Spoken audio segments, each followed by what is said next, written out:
Doris Stokes was a most unusual woman, as is her contemporary replacement, Doris Collins, a replacement in the psychic army. They both used and use the same technique. It's called cold reading. It's stabbing about in the dark, hoping to get some information. Not too long ago in Australia, I saw a program in which Doris Stokes appeared, and she had an audience spread out in front of her, at about that angle. And this is an approximation of what Doris Stokes did on this occasion. She was looking over them, she was waving her hands about, and she said, I'm getting Anne or Annie, Anna perhaps, I don't know what it's coming from. I think it's coming from over, it's coming from here. Now, she said she was a clairaudient, so she was hearing this voice saying these things to her. And indeed, where she pointed, the camera showed two women huddled together in excited conversation. So Doris looked over at them and said, yes, up, stand up. And the one woman did stand up. And Doris said to her, tell me, who is Anna? She says, well, it's Annie. But Annie was my sister. And she says, and she's in spirit now, isn't she? She's passed on, but she's with you. Don't you worry, she's here with you.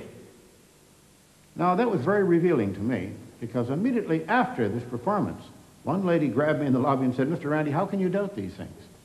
Because Doris Stokes never met that woman. She was able to pick her out of an audience of several hundred people, all in front of her, all strangers, and she identified her and gave her the name of her sister and knew that she was in spirit.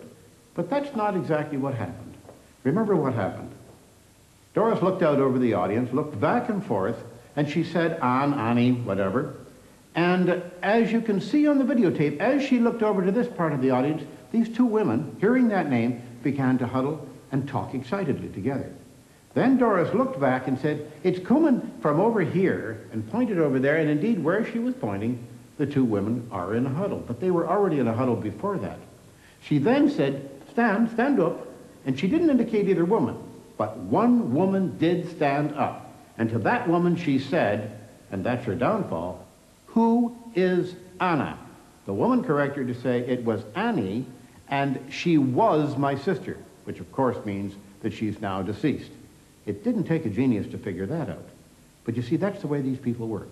You give them the information, and you're required to fit it into your experience.